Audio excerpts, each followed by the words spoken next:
ইশতেহারে কোন প্রতিশ্রুতিটা বিএনপির জন্য দুর্দান্ত, মানে এটা আসলে মানুষের জন্য হলো, মানুষকে কাছে টানবে? আমার কাছে মনে health card could be the Trump card. এটা যদি সত্যিকারভাবে এর মেসেজটা কনভে করা হয় এবং এটা যদি ইমপ্লিমেন্ট করা সম্ভব হয়, that's gonna be a revolution change for the whole country. অন্য দলগুলো যেটা করছে তারা ধর্মের দোহাই দিয়ে তারা তাদের মার্কায় ভোট চাচ্ছেন। এখন এই জাতিকে ঠিক করতে হবে তারা আসলে কি চায়, তারা কি আসলে দেশকে এগিয়ে নিতে চায় কিনা, তারা তাদের সন্তানদের ভবিষ্যতের জন্য কি চায়, তারা তার পরিবারের জন্য কি চায়, তার পরিবারের স্বাস্থ্যের জন্য কি চায়। বাংলাদেশে এই মুহূর্তে চলছে নির্বাচনী আবহ। নির্বাচনের বাইরে আসলে কিছু নাই। আপনি যেখানেই যান, চায়ের দোকান থেকে আসলে কোনো অফিসের কর্পোরেট রুম, সেখানেও আসলে একই আলাপ। নির্বাচন আসছে, কে এগিয়ে আছে, কোন দল কোথায় কিভাবে কোন পলিসি নিচ্ছে, এটাই একমাত্র আলোচনার বিষয়। আর স্বাভাবিকভাবেই মিডিয়া তো আসলে তার থেকে দূরে নয়। আর আমরা যারা এই মুহূর্তে সাংবাদিকরা কাজ করছি, কথা বলছি, সবাই কিন্তু নজর রাখছি সামনের দিনের রাজনীতি এবং নির্বাচনকে ঘিরে। রাজনীতিবিদরা যেমন করে আসলে নির্বাচনমুখী, সাধারণ মানুষ, ভোটার সবাই নির্বাচনমুখী, যারা পর্যবেক্ষক, যারা কোনো না কোনোভাবে রাজনীতির সাথে অংশ, তারাও আসলে নির্বাচনমুখী। আজকে সেই রাজনীতির অংশের একজনের সাথে কথা বলবো। আমাদের সাথে যুক্ত হচ্ছেন চিকিৎসা বিজ্ঞানী এবং অধিকার কর্মী সামারু মির্জা। সামারু মির্জা, আপনাকে স্বাগত জানাচ্ছি। অনেক ধন্যবাদ আপনাকে। অনেক ধন্যবাদ সময় দেওয়ার জন্য। সামারু মির্জা, পুরো পরিচয়টা দিলাম না, কিন্তু পরিচয়টাকে একটু দিতে চাই। It's up to you. BNP মহাসচিব মির্জা ফখরুল আলমগীরের মেয়ে আপনি, সামারু মির্জা, এবং একটা রাজনৈতিক পরিবেশে আপনি বেড়ে উঠেছেন। সেই আলাপে যাব, তার আগে একটু জেনে নেই যে পরিচয়টা দিলাম যে চিকিৎসা বিজ্ঞানী এবং অধিকার কর্মী সামারু মির্জা, থাকেন প্রবাসে। সেখানে ঠিক কি কি কাজ করেন?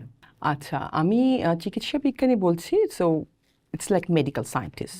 আমার পড়াশোনা হচ্ছে আপনার মেডিকেল সায়েন্সে, PhD, post doctoral research and everything. But তারপরে আমি অস্ট্রেলিয়ান গভর্নমেন্টে জয়েন করি অ্যাজ আ রেগুলেটরি সায়েন্টিস্ট। এবার একটু জানতে চাই আপনার কাছে, ছুটি কাটাতে নিশ্চয়ই এসেছেন? জি, আমি ইউজুয়ালি প্রতি বছরই আসা হয়, আরও আসা হয় যখন আমার বাবা জেলে যান, তখন আমার আব্বাকে দেখতে যাওয়ার জন্য আমার দেশে আসা হতো। এবার তো প্রেক্ষাপট ভিন্ন, এবার বাবা নির্বাচনী মাঠে। জি, সো নিশ্চয়ই আপনি সেই প্রচারণার কাজে অংশ নিচ্ছেন বাবার। ঠিক ওভাবে তো প্রচারণা এখন শুরু হয়নি। আমি বিভিন্ন রুট লেভেলে যারা আছেন মা বোনদের সাথে কথা বলছি, তাদের সমস্যাগুলো শুনছি, এভাবেই কাজটা আর কি গুছাচ্ছি। বাট নির্বাচনী প্রচারণা শুরু হবে 22শে জানুয়ারি থেকে। জি। তো সেক্ষেত্রে এই যে আপনি মাঠে কাজ করছেন, আপনার কাছে পরিবেশটা কেমন মনে হচ্ছে? মানে আপনার তো একটা নিয়মিত যোগাযোগ আছে, কি দেখছেন আপনি? নির্বাচনী পরিবেশ, রাজনৈতিক পরিবেশ কেমন দেখছেন?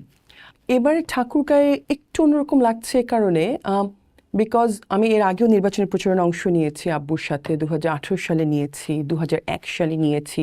এবার একটু অন্যরকম লাগছে বিকজ আমার কাছে মনে হচ্ছে যে ডেমোগ্রাফিটা একটু বদলে গেছে, প্রচুর ইয়াং ভোটার।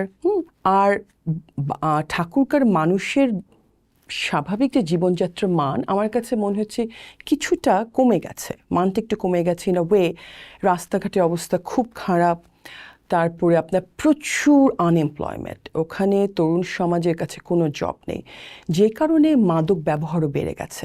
আমি যেটা জানলাম যে মাদক ব্যবহার বেড়ে গেছে, ড্রাগ অ্যাডিকশন বেড়ে গেছে। এবং ওখানকার সদর হাসপাতালটাতে গিয়ে I was really like a broken heart because ওখানে হাসপাতাল অবস্থা খুবই করুণ। I was really surprise because আমরা গত 15 বছরে এত উন্নয়নের কথা শুনলাম, কিন্তু রুট লেভেলে তো আসলে আমি কিছুই দেখলাম না ঠাকুরগাঁতে। ঠাকুরগাঁ আসলে একটা বিচ্ছিন্ন চিত্র কিনা সেটা আমি বলতে পারবো না, বা ঠাকুরগাঁকে এবার আমার খুব কেন জানি ডাল মনে হয়েছে। আমরা তো অর্থনীতি, সামাজিক অবস্থার কথা আপনি বলছিলেন। আমি যদি রাজনীতিকে দেখি বা নির্বাচনকে দেখি, সেক্ষেত্রে আপনার কাছে কি মনে হয় পরিবেশটা কেমন, কতটা চ্যালেঞ্জের মধ্যে আছে আসলে এই মুহূর্তে বাংলাদেশের রাজনীতি এবং নির্বাচনী ব্যবস্থা? আমি জানি যে নির্বাচনী কমিশন অনেক কিছু এবার রেস্ট্রিকশন দিয়েছে। গত 15 বছর পরে একটা সত্যিকার অর্থে নিরপেক্ষ নির্বাচন হতে যাচ্ছে যেখানে মানুষ অংশ নেবে, এবং আমরা আশা করছি একটা ভীষণ হাই টার্ন আউট হবে। বাট যেই আনন্দ দেখার কথা মানুষজনের চোখে মুখে, আমি সেটা এবার দেখতে পাইনি। এবং একটা কেমন যেন একটা অনিশ্চয়তা যে নির্বাচন হবে তো, যদিও ডেট ডিক্লেয়ার্ড হয়ে গেছে এবং নমিনেশন পেপার সাবমিশন হয়ে গেছে, স্ক্রুটিনি হচ্ছে, তারপরও I did note that people are not very excited yet আমি জানি না আগামী 5-6 দিন পরে কি হবে, বাট আমি ঠাকুরগাঁতেও সেটা দেখিনি। একটা কেমন যে একটা অনিশ্চিত পরিবেশ। একজন রাজনীতিবিদ হিসেবে তার পর্যবেক্ষণটাকে আপনি কখনো নিয়েছেন, বা আপনার কাছে কি মনে হয় যে কেন মানুষ ভয় পাচ্ছে, কেন আসলে সে উৎসবমুখর পরিবেশ আসছে না নির্বাচনের? এটা তো গত 1.5 বছরের যে অবস্থা বাংলাদেশে, সেটা পর্যালোচনা করলে বোঝা যায় যে কেন মানুষ এখন পর্যন্ত কনফিডেন্টলি এগিয়ে যাচ্ছে না নির্বাচনে সব কাজে পার্টিসিপেট করার জন্য। বিকজ সিন্স 5th August 2024 একটার পর একটা ঘটনা যেটা ঘটেছে বাংলাদেশে, অ্যান্ড শেষ ঘটনা যেমন হাদির মৃত্যু, হাদি হত্যাকাণ্ড থেকে শুরু করে, I think people are bit hesitant to express তারা কি ভাবছে, তারা কি চিন্তা করছে, তারা হেজিটেন্ট হয়ে গেছে এক্সপ্রেস করতে। গত 15 বছরে ফ্রিডম অফ স্পিচের উপরে একটা স্টেট মেশিনারি দ্বারা একটা ইম্পোজড রেস্ট্রিকশন ছিল, কিন্তু আনফর্চুনেটলি গত 1.5 বছর তো এটা হওয়ার কথা না। এখন সমাজে বিভিন্ন ফ্রন্টকেই বোধহয় মানুষ ভয় পাচ্ছে। হ্যাঁ, যে ধরুন আপনি একটা কথা বলবেন পাবলিকলি দাঁড়িয়ে, কিন্তু বলার আগে আপনি হয়তো ভাববেন যে ওখানে যে লোকটি দাঁড়িয়ে আছে ও আসলে কে, ও কাকে রিপ্রেজেন্ট করছে, ও আমাকে টার্গেট করবে কিনা। এই ব্যাপারটা আমি অনেক জায়গায় দেখেছি যে গ্রুপ অফ পিপল যারা ওপেনলি কিছু বলতে চায় তারা হয়তো বা সংকোচ বোধ করছে। এই সংকোচটার কারণেই আমার মনে হয় অনিশ্চয়তাটা, একটা হ্যাপিলি একটা ইনক্লুসিভ যে একটা পরিবেশ, এটা মনে হয় অনেকেই হয়তো বা দে ডোন্ট ফিল ইনক্লুডেড। না, কিন্তু এই ইনক্লুসিভ পরিবেশ আনার জন্যই, এই ভয়হীন রাজনৈতিক পরিবেশ তৈরি করার জন্যই তো আমার 5th আগস্ট হলো। অ্যাবসলিউটলি। সো তাহলে কি কেন আসলে আমরা সেই জায়গাটায় যেতে পারলাম না? এই জায়গাটায় দায়টা কার? সরকারের, অন্তর্বর্তী সরকারের, নাকি রাজনৈতিক দলগুলোর, নাকি এখনো সেই ঘৃণা বিদ্বেষের চাষ রয়ে গেছে বলেই আমরা সেখান থেকে বেরোতে পারছি না?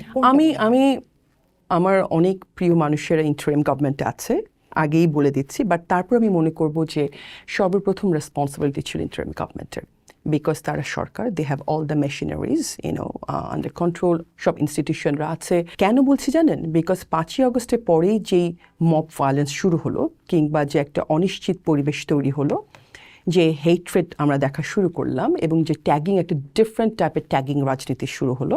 আপনি কিছু বললেই, আপনি যদি একটা সঠিক কথাও বলেন, সেখানে আপনাকে দোষর বানিয়ে দেওয়া হলো। এই বিষয়গুলোতে আমার মনে হয় ইন্টারিম সরকার সারেন্ডার করে ফেলছে। They were very submissive. তারা যদি প্রথম দিকে একটা শক্ত স্ট্যান্ড নিত যে এই ধরনের কোনো কিছু আমরা মেনে নেব না, তাহলে কিন্তু এত বেশি, এত তীব্র আকার এগুলো ধারণ করতো না। আপনি দেখুন, আপনি বলছেন যে আমি মনে করি যে ব্যক্তিটি কোনো ক্রাইম করেনি, আমি মনে করি তার আমাদের দেশে রাজনীতি করার অধিকার আছে। যে ব্যক্তিটি কোনো ক্রাইম করেনি তার অবশ্যই আমার পাশের টেবিলে বসার অধিকার আছে। আমরা কিন্তু এগুলো হতে দেইনি। হ্যাঁ, প্রথম থেকে এটা হতে দেইনি। আরেকটা ব্যাপার খুব জরুরি দরকার ছিল, যেটা আমি 6ই আগস্টে অস্ট্রেলিয়া একটা টেলিভিশন ইন্টারভিউতে বলেছিলাম, একটা truth, justice and harmony commission হবার দরকার ছিল বাংলাদেশের, because the nation needed a closure badly. শুধু জুলাই তো না, গত 15 বছরে যে গুম খুন হয়ে গেছে, এই প্রত্যেকটার বিষয়ে একটা ক্লোজার দরকার ছিল। কিন্তু গণহারে সবাইকে মামলা দিয়ে অ্যারেস্ট করে জেলে পাঠিয়ে এই ক্লোজারটা সম্ভব না। এটা আরও ঘৃণার চাষ করা হয়। সেখানে স্টেপ বাই স্টেপ একটা ট্রুথ রিভিলিং একটা স্টেজ দরকার ছিল। তারপরে বিচার, যারা রিয়েলি ক্রিমিনাল, যারা পারপেট্রেটার্স, তাদেরকে অবশ্যই তার বিচার হতে হবে। কিন্তু ধরুন আমার পাশের ইউনিয়নের একটি ব্যক্তি, যিনি কোনো ক্রাইমের সঙ্গে যুক্ত নয়, কিন্তু তিনি আমার ভিন্ন মতবাদে বিশ্বাস করেন, আমি কেন তাকে মিসট্রিট করব? কেন আমি তাকে ট্যাগ করব? কেন তাকে আমি দোষর বলে তার সমাজের স্বাভাবিক জীবনযাপন ব্যাহত করব? আমি ব্যক্তিগতভাবে এর পক্ষে নই। যদিও আমার পরিবার বিভিন্নভাবে ক্ষতিগ্রস্ত হয়েছে, শুধু আমার পরিবার না, বাংলাদেশের আমাদের থেকেও বেশি ক্ষতিগ্রস্ত হয়েছে লাখ লাখ পরিবার। কিন্তু একটি সমাজকে এগিয়ে যেতে হলে আমাদের কিন্তু এ ধরনের একটা হারমোনি দরকার ছিল, যেটা পৃথিবীর বিভিন্ন দেশে হয়েছে। এই জায়গাটাতে একটু যেতে চাই যে কেন সরকার ফেল করলো এই জায়গাটাতে, কেন সরকার উদ্যোগী হলো না বা সাহসটা করলো না বলে আপনার কাছে মনে হয়? আমার কাছে মনে হয় সরকার দুর্বল। সরকার প্রবাবলি তারা আই ডোন্ট নো, আদর্শগতভাবে কিংবা মানসিকভাবে তার একটা দুর্বল সরকার। হ্যাঁ, এবং আপনি দেখুন 5ই আগস্টের আগে কিন্তু জুলাইতে একটি এজেন্ডা ছিল সবার, শেখ হাসিনার ফল হতে হবে, এই হত্যাকাণ্ড থামতে হবে। এছাড়া কিন্তু আসলে সত্যিকার অর্থে মেজরিটি পিপল যারা পার্টিসিপেট করেছিল তারা অন্য কোনো কিছু চিন্তা করেনি। তারা তাদের একটি উদ্দেশ্য ছিল হত্যাকাণ্ড থামাতে হবে। বাট 5ই আগস্টের পরে যেটা হলো যে অনেক ফ্রন্টে অনেক এজেন্ডা হয়ে গেল, and I have a feeling যে সরকার আসলে এত এজেন্ডার সঙ্গে they could not deal with them. এবং মানে কনসিকুয়েন্টলি তারা দুর্বল সরকারে পরিণত হয়েছে। এবং সরকারের যে প্রথম দায়িত্ব হচ্ছে সমাজে কোহেশনটা মেনটেন করা, সমাজে হারমোনি ফিরিয়ে আনা এবং আইন শৃঙ্খলা রক্ষা করা, ওইখানটাতে আমার মনে হচ্ছে সরকার সবচেয়ে বেশি দুর্বলতার প্রমাণ দিয়েছে। সেক্ষেত্রে কি আবার মনে হয় যে এই যে অভিযোগটা এই সরকারের প্রতি আছে যে সরকারটা আসলে অন্য কোথাও থেকে কেউ চালাচ্ছে, যার জন্য আসলে ওনার এই সরকারের যেভাবে অ্যাক্ট করার কথা সেটা সেভাবে করতে পারছে না, কারণ তার হাতে তো কিছু নেই? Do you feel ever like that? আমি এটা ফিল করি না, to be honest, but there are different stakeholders, that's for sure. এখন এই দুর্বল যখন একটি সরকার হয়, তারা আসলে কখন কোন স্টেক হোল্ডারের কোন কথায় ইনফ্লুয়েসড হয়ে কী সিদ্ধান্ত নিচ্ছে সেটা তারা ভালো করে জানে। আমরা হয়তো বা হিস্ট্রিতে তো আসলে কোনো কিছু রাগ ঠাক থাকে না একটা সময়ে, অবশ্যই আমরা ভবিষ্যতে জানতে পারবো। আরেকটা জিনিস একটু জানতে চাই, এই যে এই পরিবেশ তৈরি হওয়ার পেছনে রাজনৈতিক দলগুলোর দায় কতখানি দেখেন? কারণ তারাও তো বদলের রাজনীতির কথা বলছে, প্রায় সবগুলো, আপনার বিএনপি থেকে শুরু করে প্রত্যেকে বলেছিল বদলের রাজনীতির কথা, যেখানে আসলে ঘৃণার আলাপ হবে না। রাজনৈতিক দলগুলোর দায়, এটা একটা খুব ইন্টারেস্টিং কোয়েশ্চেন, বিকজ আমরা জানি যে এক একটি রাজনৈতিক দলের এক একটা এজেন্ডা। এখানে এই ব্যাপারটা আমাদের বুঝতে হবে। এখন প্রতিটি রাজনৈতিক দল তাদের যে নিজস্ব এজেন্ডা সেটা নিয়ে কাজ করে যায়। মানে সমাজে যে কোহেশনের কথা আমরা বলি, সমাজে যে হারমোনির কথা বলি, আমার কাছে মনে হয় মোরলেস এগুলো আসলে কোন এজেন্ডার সাথে কনফ্লিক্ট করে এটার উপরই ডিপেন্ড করে ওই রাজনৈতিক দলগুলোর দায়। আমি যেটা বুঝতে পারি, বৃহত্তম রাজনৈতিক দল বিএনপি, তারা চেয়েছে একটা নির্বাচন হোক, নির্বাচন হলে একটা স্থিতিশীলতা দেশে ফিরে আসবে, যেটা এখন আপাতত শেষে প্রমাণিত হয়েছে যে এত দেরিতে নির্বাচন হচ্ছে, এখানে সমাজের যে ক্ষতি হবার সেটা হয়ে গেছে, আরো বেশি ঘৃণার চাষ হয়েছে। সেদিকে অন্য রাজনৈতিক দলগুলোর জন্য হয়তোবা মানে এটা তাদের জন্য কনভিনিয়েন্ট ছিল যে নির্বাচন পিছাক। তো যেটা বললাম, এক একটা এজেন্ডা নিয়ে এক একটা দল কাজ করেছে এবং কনফ্লিক্টটা হয়েছে। অ্যাট দ্য এন্ড অবভিয়াসলি তাদের মধ্যে সেই সমন্বয়টা ছিল না এবং ডিফারেন্ট এজেন্ডার কারণে তাদের কার্যকলাপ ডিফারেন্ট হয়েছে। কিছুটা তো দায় আছে এবং এটা প্রত্যেকটা রাজনৈতিক দলকে সেই দায় মেনে নিতে হবে, তাদেরকে রেসপন্সিবিলিটি শো করতে হবে। বিএনপি নির্বাচন মুখী একটা দল, নির্বাচন তারা চেয়েছে, তাদের মুখে বদলের কথা আছে, তাদের ইশতেহারও আমরা দেখি যে আমূল বদলে না ফেললেও আমূল বদলে ফেলার একটা চেষ্টার কথা পাওয়া যায়। আপনার কাছে কি মনে হয় যে বিএনপি সহ অন্যান্য রাজনৈতিক দলগুলো আদতেই কি এই প্র্যাকটিসটার বদল আনতে পারবে? আমার কাছে মনে হয় যে এটার কোনো বিকল্প কিন্তু পোস্ট 5th অগস্ট বাংলাদেশে নেই, বদলাতে হবে। কিন্তু আমি আমূল বদলে ফেলার কিন্তু পক্ষে না। কেন বলছি? পৃথিবীতে কোনো বদলই সাস্টেইনেবল হয় না যদি সেটা একটা কন্টিনিউয়াস প্রসেস না হয়। আপনি পৃথিবীর বিভিন্ন দেশে যে রিফর্মগুলো হয় সেটা কিন্তু 1 দিনে 2 দিনে 6 মাসে হয় না, এটা একটা কন্টিনিউয়াস প্রসেসের মধ্যে দিয়ে যায়। আর বদলানো সম্ভব। এবং আমি মনে করি বিএনপির যে আমি ইশতেহার দেখেছি, আমি বিএনপি পলিসি মেকিংয়ে নই, আছি না, কিন্তু বিএনপি পলিসি মেকিংয়ে যে ব্যাপারগুলো আমি জানতে পেরেছি, তাদের পলিসি নিয়ে যে কাজগুলো দেখেছি, আমি সেখানে নিয়তের কোনো অভাব দেখি না। আমার কাছে মনে হয় যে দে all have good intentions and they now have a really good team যারা কাজ করছে। এবং বিএনপির আমার এই বিষয়ে কোনো হিপোক্রেসি নেই। I do believe in liberal democracy. I do believe in democratic values. এবং আমার কাছে মনে হয় যে বিএনপির একটা খুব কোর যেটা ব্যাপার আমাকে অ্যাট্রাক্ট করে সেটা হচ্ছে তাদের মধ্যে একটা ভালো কম্বিনেশন এখন হয়েছে উইজডম আর ইউথের। এবং আই থিঙ্ক যে এই বিষয়টিকে তারা যদি কাজে লাগাতে পারে তাহলে তাদের পক্ষে অবশ্যই বাংলাদেশে ভালো পরিবর্তন আনা সম্ভব। বাট এগেইন কোনো কিছু চোখের নিমেষে হবে না। চোখের নিমেষে অবশ্যই হবে না, বা আমি আসলে 5 বছরেও হয়তো হবে না, আরো 2টা যে কালচারটা জারি রাখতে হবে একেবারেই।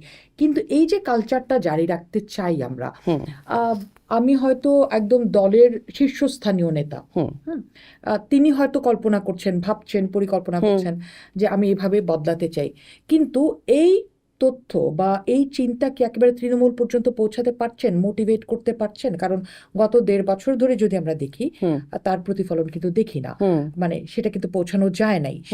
কেন পারলো না আসলে? আপনার মানে একেবারে উপরের চিন্তার সাথে নিচের চিন্তার যোগসূত্র তৈরি হয় না কেন? ব্যাপারটা কিন্তু ব্ল্যাক অ্যান্ড হোয়াইট না। there are always some gray areas এখানে। বাংলাদেশ একটা অত্যন্ত কি বলবো, মানে প্রচুর মানুষ বাংলাদেশে, এবং বাংলাদেশে অনেক রকমের সমস্যা। আমি রুট লেভেলের কথাই বলি। আমি আপনাকে কিছুক্ষণ আগে যে সমস্যাগুলোর কথা বলছিলাম, এ ধরনের হাজারো সমস্যা আছে এবং সবচেয়ে বড় সমস্যা হচ্ছে আনএমপ্লয়মেন্ট। এখন বাংলাদেশে আপনি রুট লেভেলে যখন একটা পলিটিক্যাল লিডারের মেসেজ পৌঁছে দিবেন, আপনি বললেন, তারা শুনলো, তারা মোটিভেটেড হলো, কিন্তু তার পরদিন তাকে হয়তোবা তার কাজে যেতে হচ্ছে। সেখানে আরও অনেক রকমের লোক আছে। বাংলাদেশের মানুষের আমার কাছে মনে হয় জাতিগতভাবে তো জেনেটিক মেকআপ নিয়ে বড় রিসার্চ হওয়া দরকার। ভেরি ইন্টারেস্টিং ট্রেডস আপনি যদি চিন্তা করেন, এই ট্রেডগুলো নিয়ে একটা জাতি যে এত বছরে এখানে এসেছে এটাতে আমি বিস্মিত হই।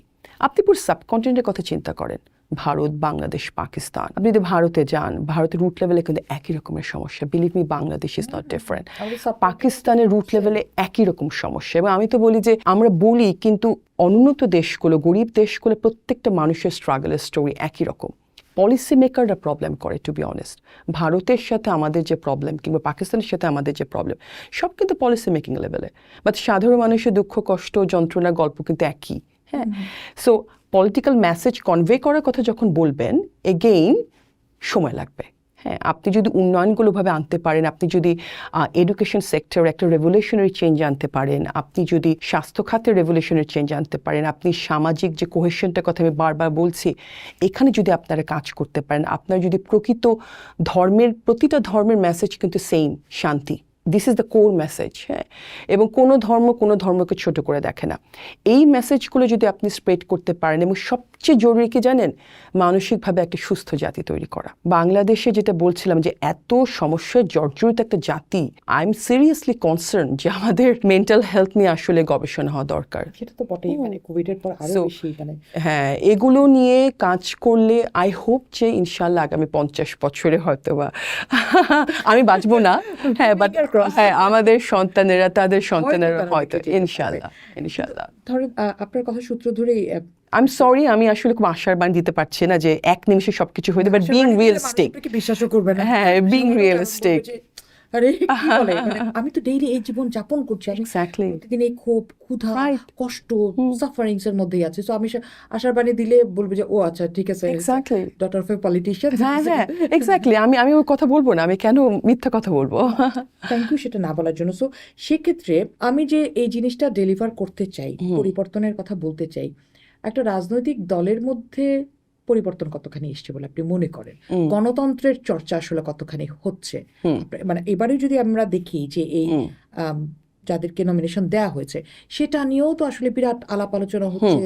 বিএনপি আসলে লিটারেলি স্ট্রাগল করছে তার এই বিষয়টা নিয়ে।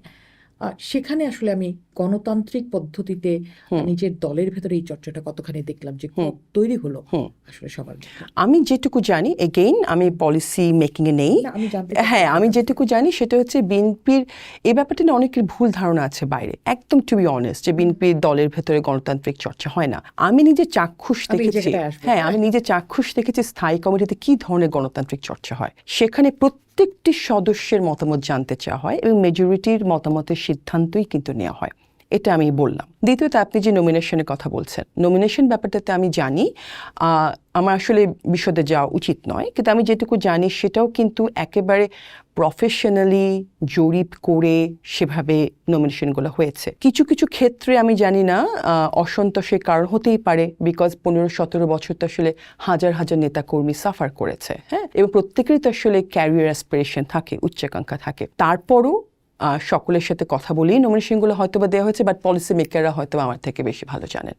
এগেইন ডিসক্লেইমার, আমি কিন্তু জানি না, পলিসি মেকিং এ আমি জড়িত নেই, বলবো না বিষয়টা এরকম, আমি কিছুই বলতে চাচ্ছি না। বাট আমার কাছে মনে হয় দলে ইন্টারনাল ফোরামে গণতন্ত্রের চর্চা হয়, হয়তো বা আরো হওয়া দরকার। আচ্ছা, গণতান্ত্রিক চর্চা হয়, হ্যাঁ, তো যে এই মুহূর্তে তারেক জিয়া আসলে কেন চেয়ারম্যান, বিএনপির চেয়ারম্যান হবেন?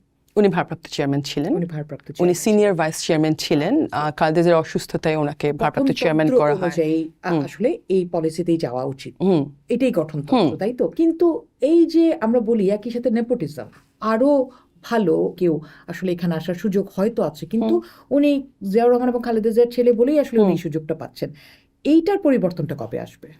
এখানে আমার একটা দ্বিমত আছে। সেটা হচ্ছে যে একটি রাজনৈতিক পরিবারে একজন রাজনৈতিকের ছেলে যে যোগ্য রাজনৈতিক হতে পারবে না সেটা কিন্তু নয়। হ্যাঁ পারবে যে সেটাও কিন্তু না। এক্স্যাক্টলি। সো আমরা একটা পলিটিক্যাল উদাহরণ কিন্তু দেখেছি আমরা হ্যাঁ এখানকার। এক্স্যাক্টলি। সো পলিটিক্যাল ফ্যামিলিগুলো থেকে একটি ভালো পলিটিশিয়ান বের হয়ে যাওয়ার কিন্তু হাই পোটেনশিয়াল আছে। বিকজ আমি বলছি না যে আমি পলিটিক্স করব, কিন্তু দেখুন আমি নিজে একটা রাজনৈতিক পরিবারে আমি বড় হয়েছি। সো আমার যে পলিটিক্যাল অ্যাওয়ারনেস, পলিটিক্যাল কনসিয়াসনেস এবং আমি যেটুকু দেখেছি, হ্যাঁ, সেটুকুতে কিন্তু আমি একথা বলতে পারি যে আমার রাজনৈতিক জ্ঞান আরেকজন পাশে আপনার থেকে কম নয়, কিন্তু আপনিও যোগ্য।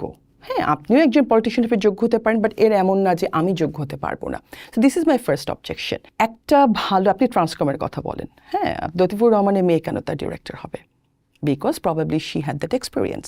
নেপোটিজমের কথা যদি বলেন, বাংলাদেশে প্রত্যেকটা অর্গানাইজেশনে নেপোটিজম আছে। পলিটিক্যাল ফ্যামিলি থেকে যখন একজন বের হয়ে পলিটিশিয়ান হচ্ছে তখন আমরা নেপোটিজমের কথা বলছি, বাট এগেইন আমি নেপোটিজমের এগেনস্টে।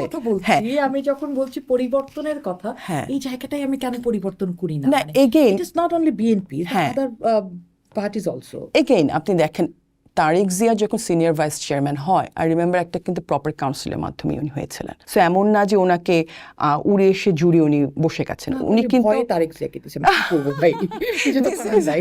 This is hilarious. I don't know কাউন্সিলরদের কি মতামত ছিল ওই সময়, বাট উনি কিন্তু রাজনীতিও করছিলেন 90-এর দশকের শেষ থেকে। উনি কিন্তু একেবারে সেই বগুড়ার মেম্বার হয়েছিলেন তৃণমূল থেকে। হ্যাঁ, নট অনলি তারেক জিয়া, হ্যাঁ, ধরেন আমি যদি সবার কথাই বলি, আমি যদি শেখ হাসিনার সময় বলি যে জয়কে আসলে এই চেয়ারে আনার প্রচুর চেষ্টা হয়েছে, কিন্তু সম্ভব হয় নাই, কারণ মেধা একটা খুব জরুরি বিষয়। অ্যাবসলিউটলি। কিন্তু এই যে চেষ্টাটা, আমি কথা বলতে চাই সেই প্র্যাকটিসটা নিয়ে। Why this হ্যাঁ, practice? I understand your point, but I don't agree with this. হ্যাঁ, মানে এই যে ব্যাপারটা হয়, আমি নিজে ব্যক্তিগতভাবে এটার পক্ষে নই। আমি মনে করি যে যোগ্য তারই আসা উচিত। কিন্তু বাংলাদেশ, ভারত, পাকিস্তান, আমি আপনাকে সাবকন্টিনেন্টে কিন্তু মানুষের মাইন্ডসেট নিয়ে একটু আগে কথা বলছিলাম, জেনেটিক মেকআপ নিয়ে কথা বলছিলাম।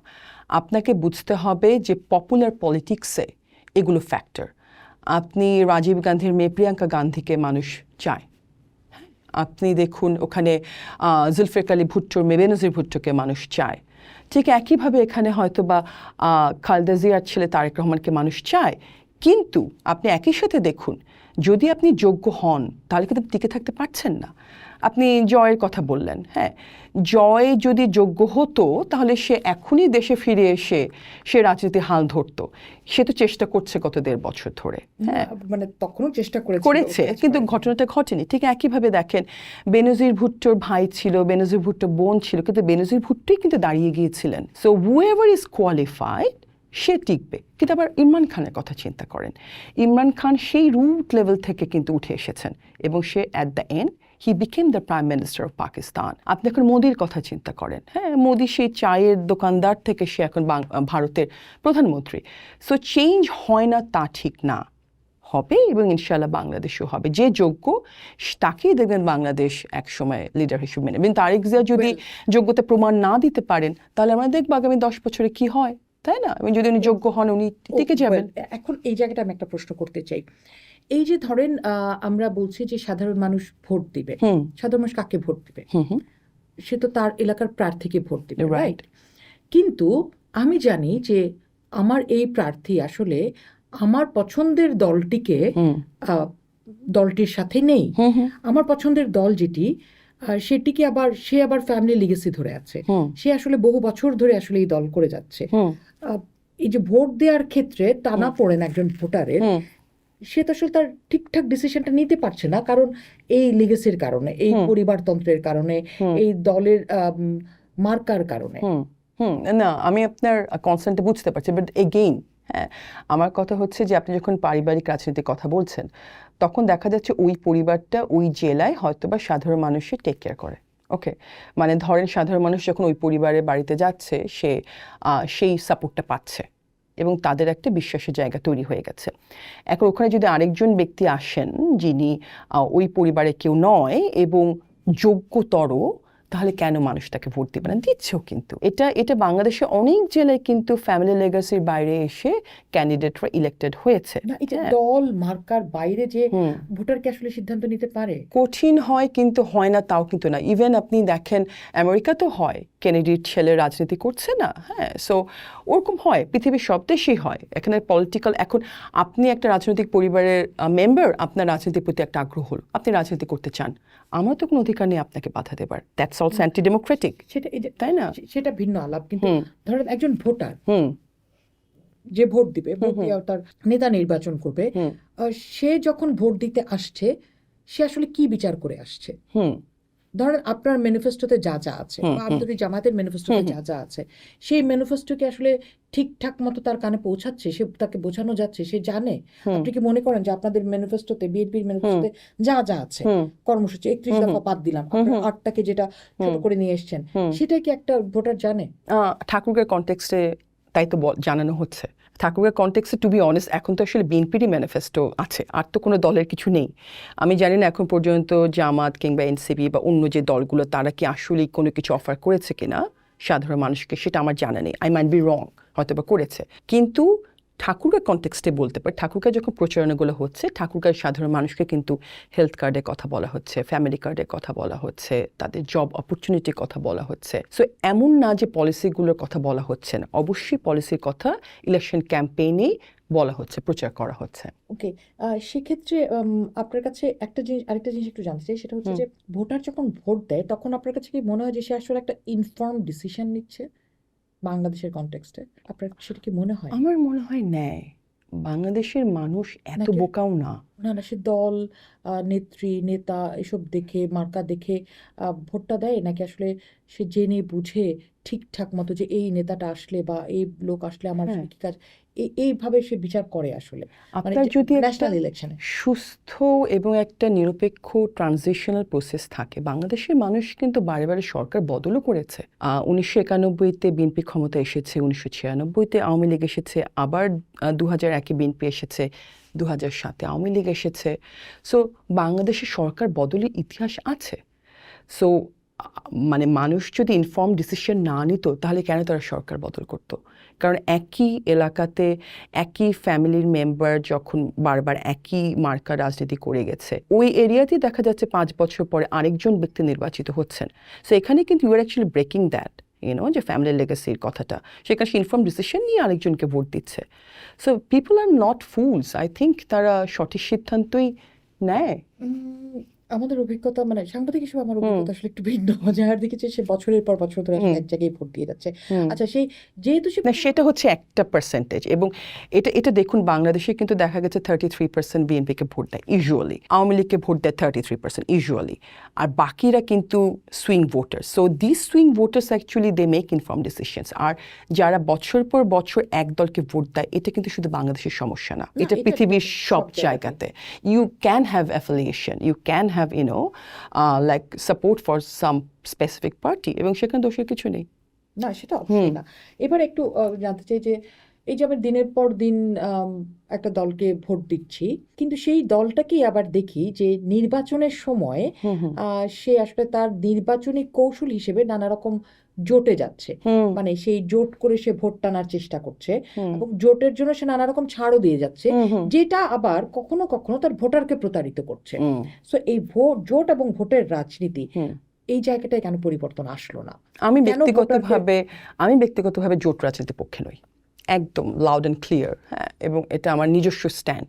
আমি কাউকে রিপ্রেজেন্ট করি না, বাই দ্য ওয়ে, হ্যাঁ, এবং আমি মনে করি যে এই জোটের রাজনীতি আসলে বাংলাদেশে প্রতিটা রাজনৈতিক দলকে মোর অর লেস ক্ষতিগ্রস্ত করে, বিকজ প্রতিটা রাজনৈতিক দলে এক একটা কনস্টিটিউশন আছে, প্রতিটা রাজনৈতিক দলের একটা আদর্শ আছে, হ্যাঁ, এবং বাংলাদেশের মানুষ শুধু নয়, এই জোটের রাজনীতি কিন্তু পৃথিবীতেই, বাই দ্য ওয়ে, এটা শুধু বাংলাদেশে নয়, আপনি ভারতেও জোটের রাজনীতি হয়, পাকিস্তানেও জোটের রাজনীতি হয়। আমি ব্যক্তিগতভাবে মনে করি এই জোটের রাজনীতি করলে বাংলাদেশের মানুষ, আপনি ঠিক যেটা বললেন, they are like probably they became more confused, হ্যাঁ, এবং তাদের জন্য খুব কঠিন হয়ে যায় যে সিদ্ধান্তটা নেওয়ার। ফর এক্সাম্পল, আমি ধরুন একটা বামপন্থী দলকে পছন্দ করি, বিকজ আমি বামপন্থায় বিশ্বাস করি, ফর এক্সাম্পল, কিন্তু সেই দলটি দেখা যাচ্ছে একটি ডানপন্থী দলের সাথে জোট করলো, হ্যাঁ, এটা তো আমার যে বেসিক আদর্শ, সেখানে একটা বিশাল আঘাত পেলাম আমি বামপন্থে বিশ্বাস করি, সেখানে একটা চরম ডানপন্থী দলের সঙ্গে তুমি জোট করছো, how's that it's kind of betrayal. I do agree with you এখানে, এন্ড এগেইন এটা আমার নিজস্ব চিন্তাভাবনা।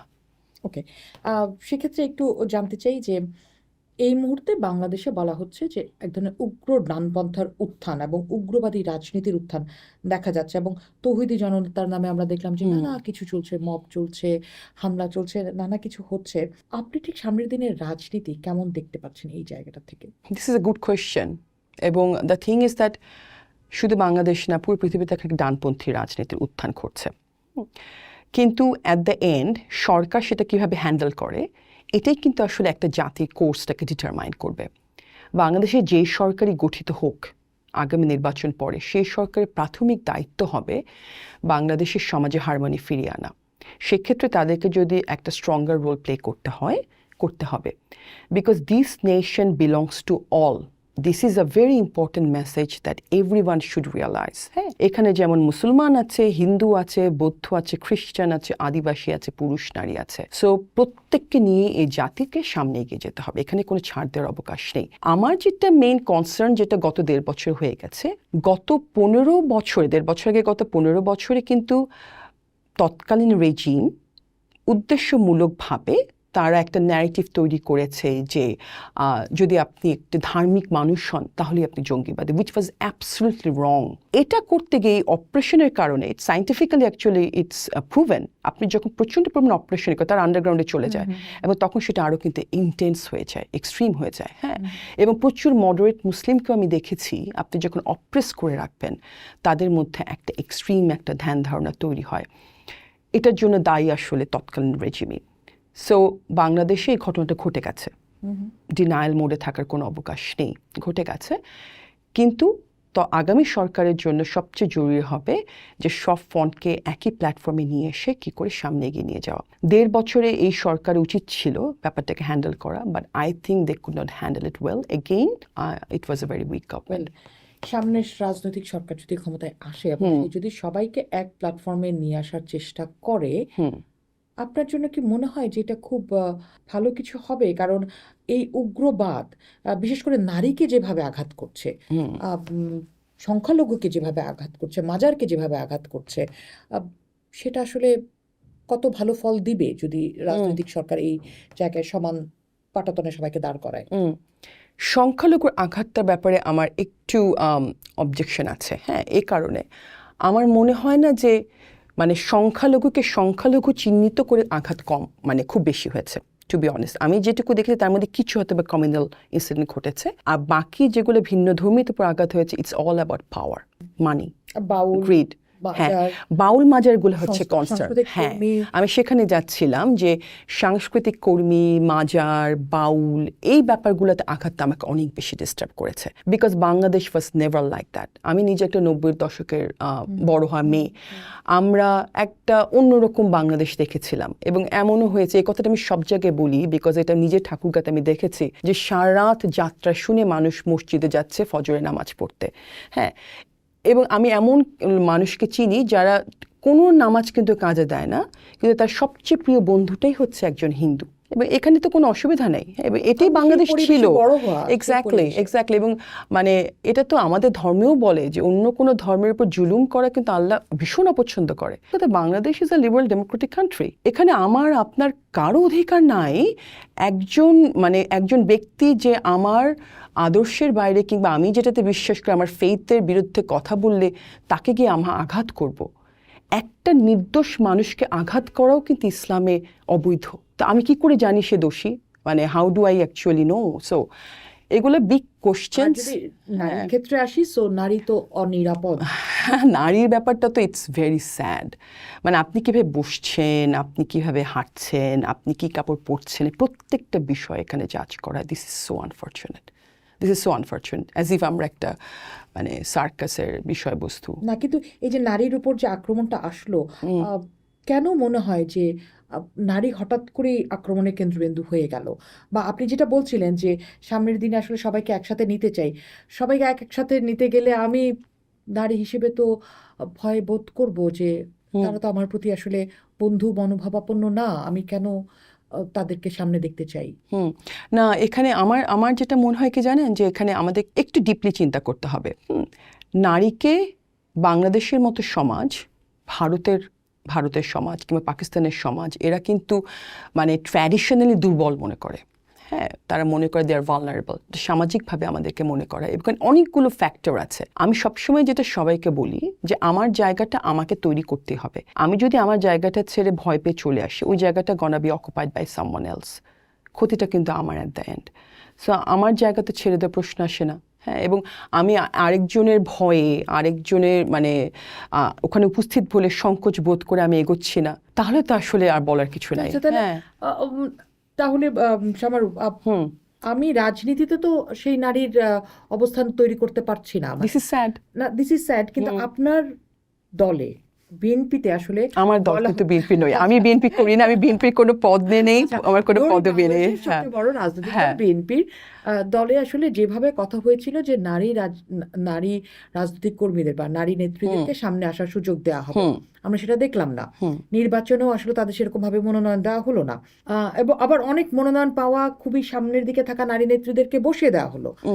সেটা কেন ঘটলো? না, এখানে অনেকগুলি, again I don't represent BNP. আমার কাছে যেটুকু মনে হয়, হ্যাঁ, অ্যাজ অ্যান অবজারভার বলছি, আমার কাছে যেটা আমি আপনাকে প্রথমেই বলেছিলাম যে কিছু সার্ভে হয়, প্রফেশনালি কিছু সার্ভে করানো হয়, হ্যাঁ, যে কোন আসনটিতে কোন ব্যক্তি জিতে আসতে পারবেন। Look, at the and it's power politics. আপনি ক্ষমতায় যাবেন কিভাবে, কারণ ক্ষমতায় গেলে কিন্তু সত্যি অর্থে ডেমোক্রেটিক কান্ট্রিতে আপনি সার্ভ করতে পারবেন। ক্ষমতায় না গিয়ে কিন্তু আপনি ওইভাবে পিপলকে সার্ভ করতে পারবেন না।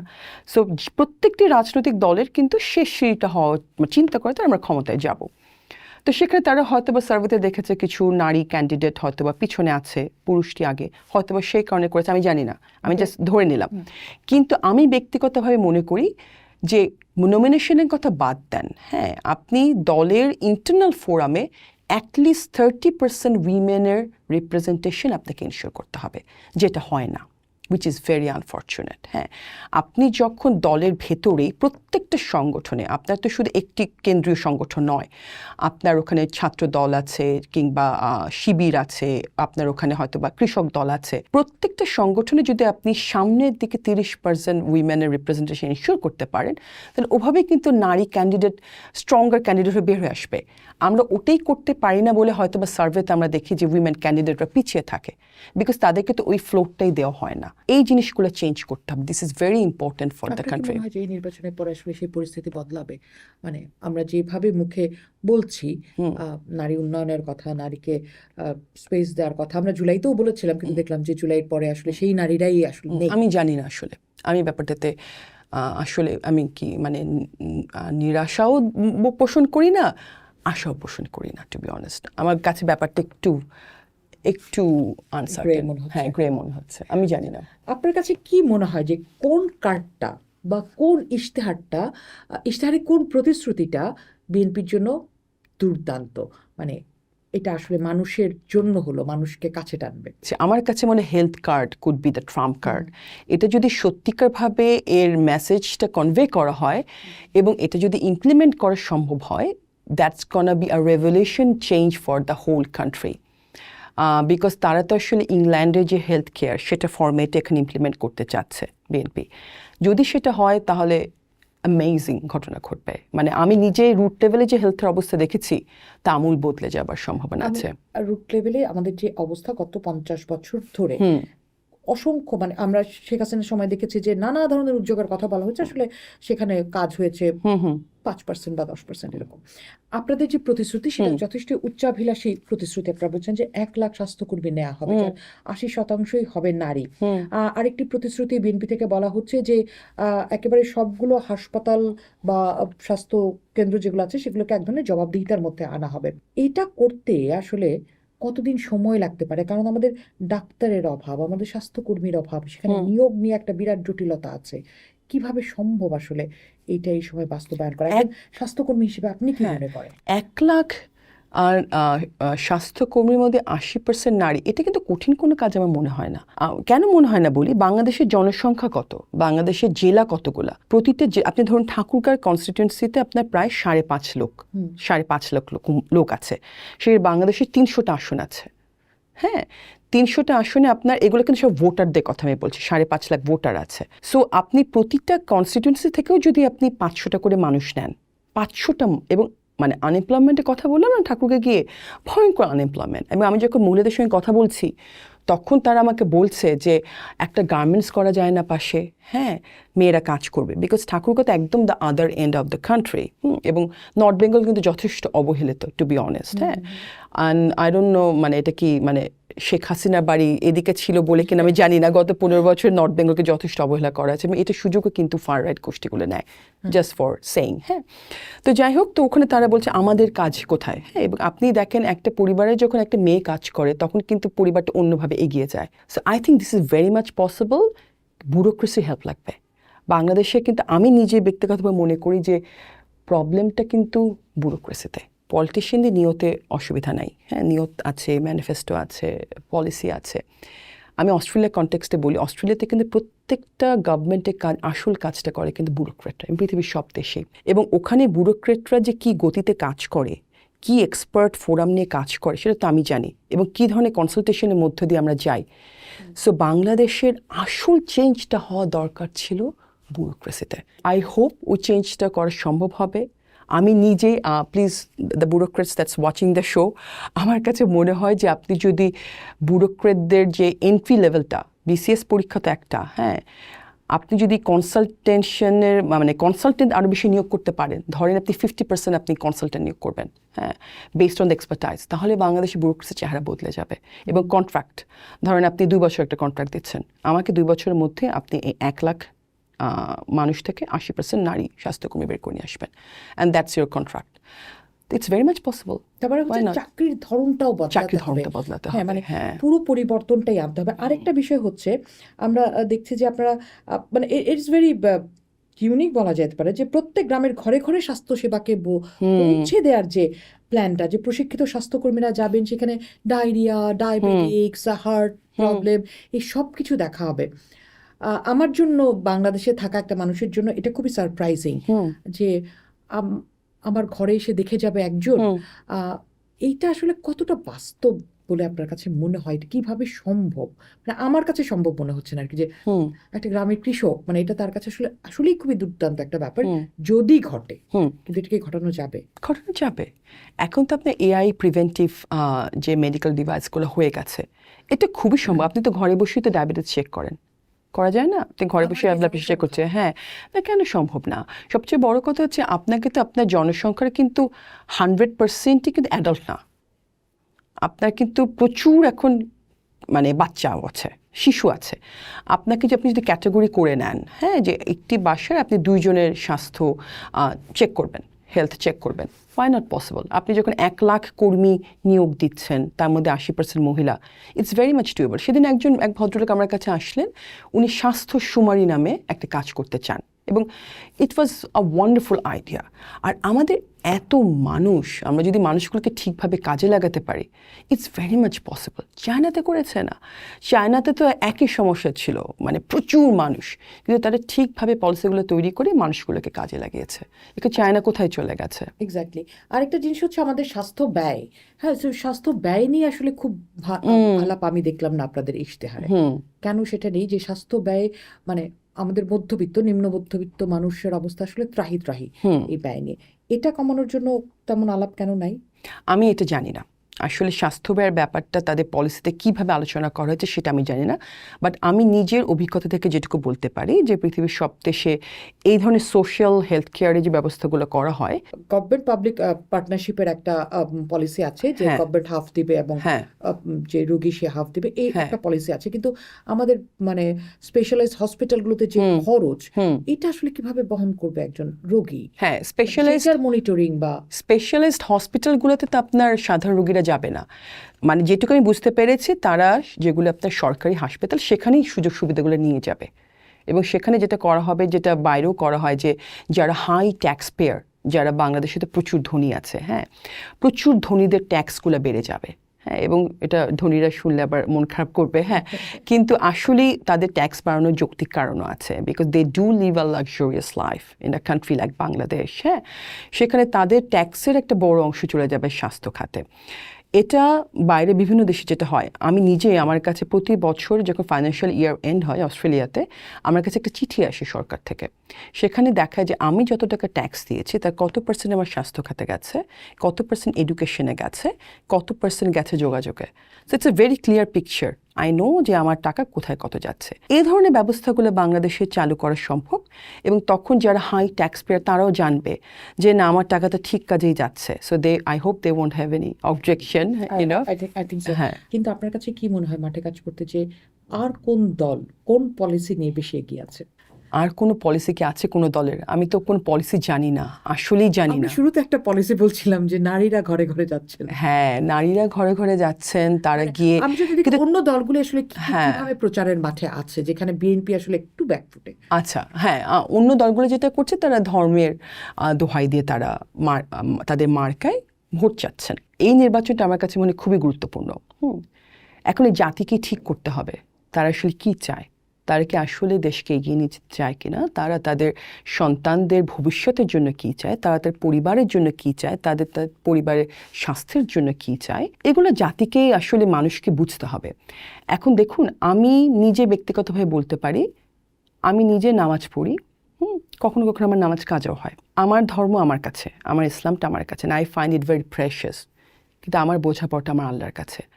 আমি নিজে ব্যক্তিগতভাবে, কেউ যদি এখন আমার কাছে এসে বলে তুমি এই মার্কে ভোট না দিলে তুমি জান্নাত পাবা না, অ্যাবসলিউটলি অন ইসলামিক কথা। আমি পৃথিবীর কোথাও দেখিনি, কোনো ধর্মগ্রন্থে দেখিনি যে একটি জাতীয় নির্বাচনে একটি রাজনৈতিক দল, যে দল ক্ষমতায় যেতে চায়, সরকারে যেতে চায়, সেই দলটির মার্কায় ভোট না দিলে আমার ধর্ম নষ্ট হয়ে যাবে। এর থেকে বেশি হাস্যকর কথা, এটা তো আল্লাহ আমার মনে হয় যে অসন্তুষ্ট হয়ে যাচ্ছেন। হ্যাঁ, যে এটা কি ভয়ঙ্কর কথা। এখন বাংলাদেশের মানুষের হাতে সব কিছু, তারা যদি মনে করে তারা এই রকম ভয়ঙ্কর কথা শুনে তারা ওই মার্কাতে যেতে চায়, আমার আসলে বলার কিছু নেই। But I hope and I pray, I sincerely pray এ জাতি ভবিষ্যতের জন্য সঠিক সিদ্ধান্তটা নেবে ইনশাআল্লাহ। সেক্ষেত্রে জামাত তার প্রচারের ক্ষেত্রে কোন কোন টুল বেশি ব্যবহার করছে বলে আপনি মনে করেন? আমি যেটা দেখেছি, জামাত তার প্রচারের ক্ষেত্রে গত 15 বছর ধরে তাদের যে রাইজ হয়েছে, সেখানে তাদের যারা নারী কর্মী আছেন, তারা বেশ কাজ করেছেন। এখন তারা ধর্মের কথা বলেছেন এবং তারা সমাজ ব্যবস্থা পরিবর্তনের কথা বলেছেন। এসব বলে তারা যথেষ্ট কিন্তু সাধারণ মানুষের কাছে গেছেন। জামাত আমার মনে হয় এই ব্যাপারটাকে সবচেয়ে বেশি ইউজ করে, তাদের নারী কর্মীদের সবচেয়ে বেশি ইউজ করেছে, টুল হিসেবে ব্যবহার করছে। এই মুহূর্তে ঠাকুরগাঁয় আপনার কাছে কি মনে হচ্ছে যে এই টুলগুলির দিকে কি মানুষ ঝুঁকে পড়ছে? আমার মনে হয় কি জানেন, টুল তো ইউজড হতেই পারে, বা দ্যাট দেন ভোটের দিন আমরা বুঝবো যে আসলেই মানুষ কি সিদ্ধান্ত নিচ্ছে। আমি ব্যক্তিগতভাবে মনে করি বাংলাদেশের মানুষ এত বোকা না। এবং আশা করি তারা সঠিক সিদ্ধান্তটি নিবে।